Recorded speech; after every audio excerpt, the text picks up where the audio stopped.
Kody Brown isn't mincing words anymore. She's not a fair person. She's greedy when it comes to money. She reportedly writes bluntly accusing Kody of financial manipulation. And according to sources, she believes he's going to leave Mary and Janelle with nothing. When Kody's memoir jumped from 288 to 320 pages just weeks before going to print, fans knew something major was coming. This wasn't a minor edit, was a last-minute detonation. Publishing insiders say those 32 new pages are where Kody drops the act entirely. No filler, just fire. The revelations inside reportedly pull back the curtain on her spiritual marriage, exposing it as a carefully crafted illusion. One paragraph in particular allegedly stunned editors into silence. One insider admitted they didn't even want legal to review it. They just asked Kody if she was absolutely sure. She was. And now that line is headed to bookstores everywhere. For years, Kody played the devoted wife, smiling through awkward silences, participating in family dinners, all while knowing deep down something wasn't right. But this time, it's Kody unfiltered. No TLC edit, no spaghetti. The book's tone shifts midway through one page. Reportedly begins with the line, "The truth is, I was never really married." What follows is a dismantling of the relationship she once defended as sacred. It wasn't marriage. It was a performance designed to make her feel chosen when she wasn't. The implications are staggering. To raise 6 children under the pretense of marital equality, sat beside Robin and pretended everything was okay. But behind that smile, Kody now admits she was slowly realizing her spiritual union lacked the emotional intimacy she deserved. And it gets messier. In a newly added section, Kody reportedly quotes Kody himself. Off camera, he allegedly admitted their marriage was more about appearances, something symbolic to appease the church. That's true, Kody knew it was. Hollow fans are now wondering, what else did he say when the cameras weren't rolling? Kody, meanwhile, is promoting her book with poise, but insiders say those 32 pages are her personal declaration of independence. Not just from Kody, but from the show, the culture, and the forever family lie. Before she ever picked up a pen, fans had already seen the truth in her eyes. The weariness, the faltering smile, the rehearsed lines that didn't match her. Body language, in one of the rawest admissions. Kody writes, "I kept saying I was happy, but it wasn't true. And I think, deep down, I always knew it." That sets the tone for what she calls the truth chapter, her final goodbye to silence. She recalls moments on set where she felt like an actress playing happy wife, even as her heart broke behind the scenes. In one episode where she praised plural marriage, Kody reportedly wrote in the margins of the script, "This is the biggest lie I ever told." And she wasn't the only one pretending. Kody hints that the other wives knew more than they let on sharing. Subtle glances hiding their doubts the moment producers walked in. No one is directly called out, but the implication is clear. She wasn't the only one drowning in denial. One of the most cutting revelations. Kody once described their relationship as merely the appearance of togetherness. TLC's legal team reportedly flagged that line, but let it stay. Kody presented it as memory, not a quote. Subtle, sharp, devastating. Then came the digital purge.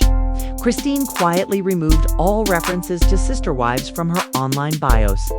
The label sister wife is gone. Now her bio reads like a mission statement. Take charge. Create the life you deserve. She's not looking back.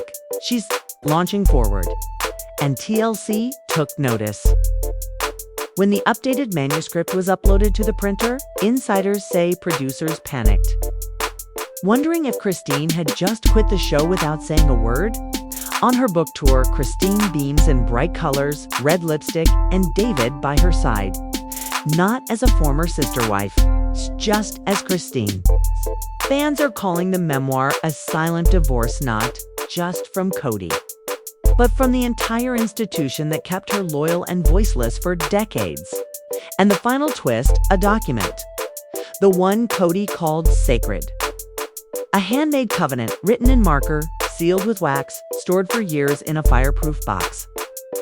Christine says she used to believe in it. Now, she sees it for what it was, a performance. A contract of control dressed up as devotion. The book even includes a redacted replica of that paper, as if to say, here's the proof.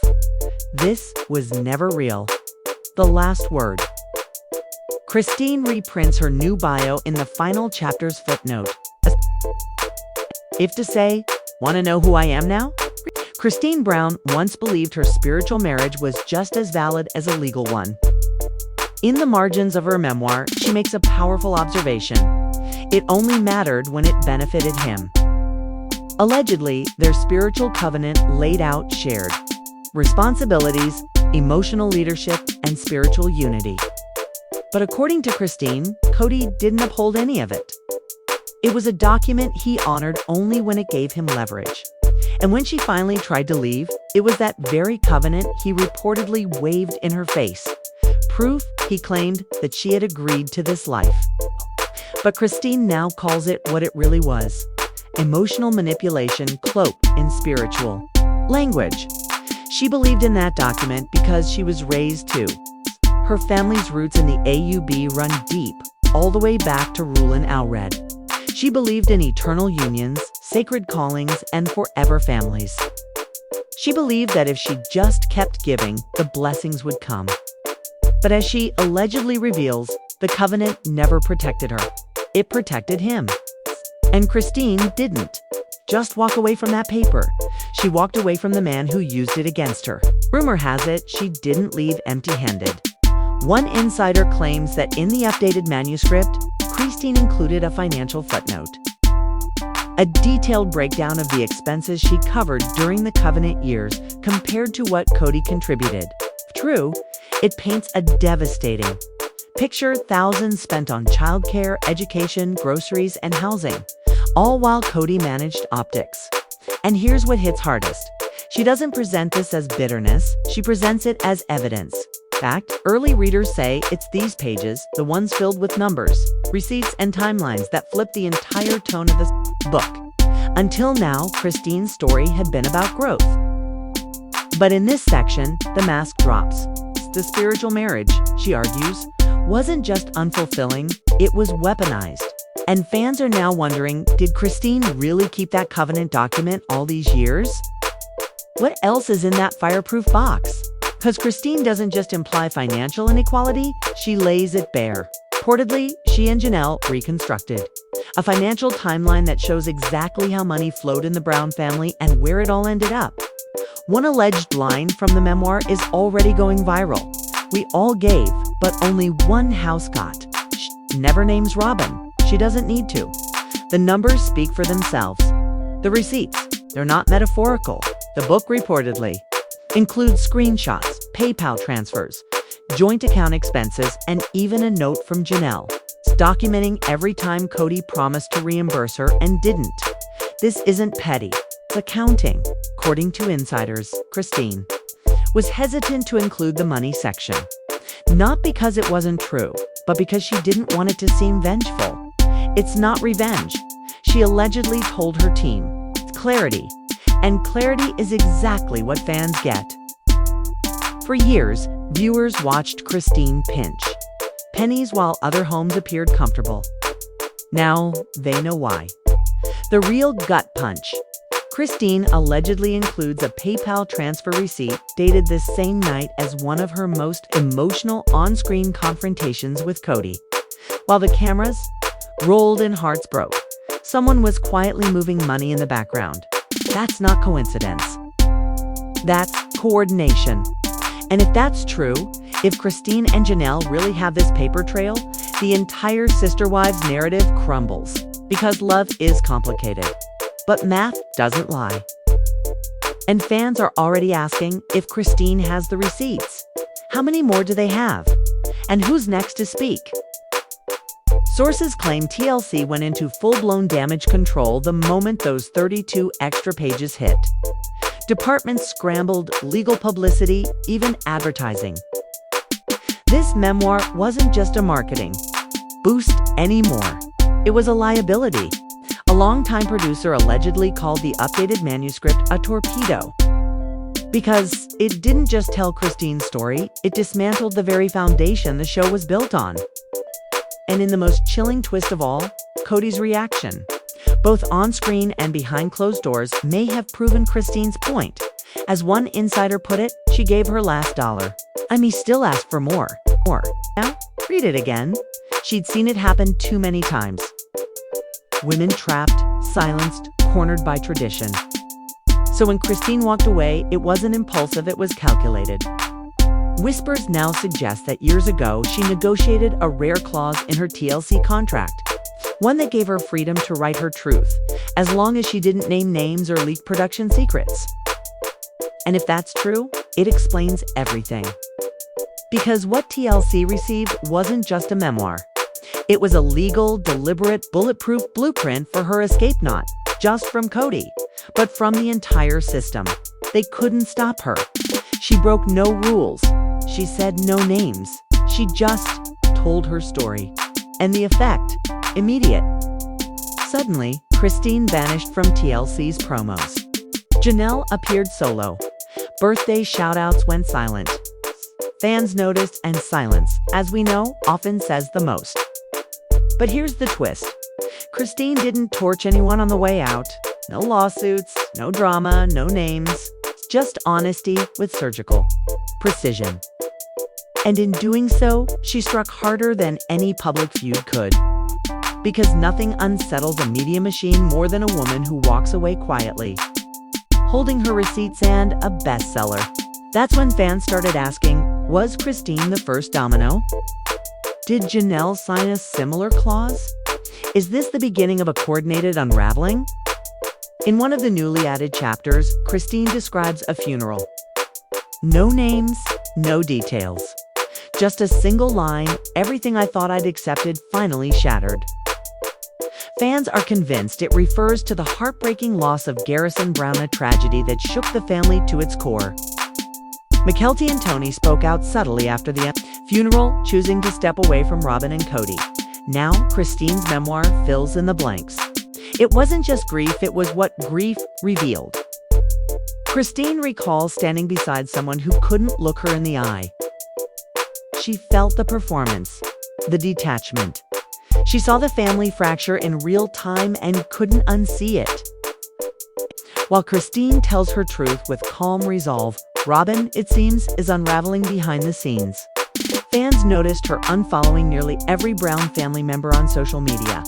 Mykelti, her once bonus baby, gone. Only Aspen remains, on a private account. Robyn isn't posting, but she's lurking, pinning cryptic Bible quotes.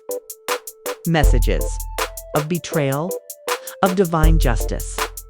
While Christine uplifts, Robyn retreats.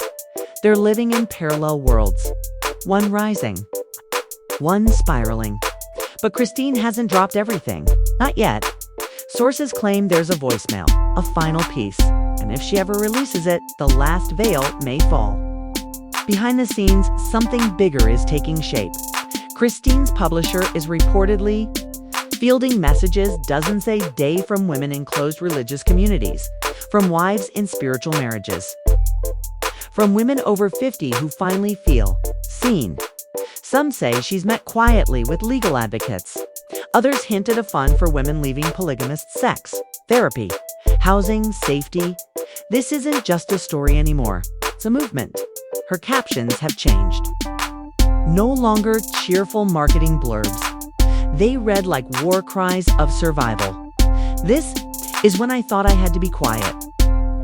This is the moment I stopped pretending. And for women everywhere, those lines hit like thunder. But of course, Kody isn't staying quiet. Not by a long shot. The moment Christine's updated memoir hit the shelves, insiders say Kody snapped into panic mode. Suddenly, he was back on. Cameo, rambling, defensive, unhinged. In one clip, he accused people of writing books for money because they couldn't commit. In another, he tried to reframe himself as the real victim. And yet, he's got no legal ground to stand on. Christine didn't break any clauses. She just outsmarted the system he thought he controlled. Because this isn't just about love or betrayal. This is about narrative. And Kody, he's losing his TLC. Reportedly, is scrambling. One rumor suggests they're considering splitting the upcoming season into two arcs, one with Kody and Robin, increasingly isolated.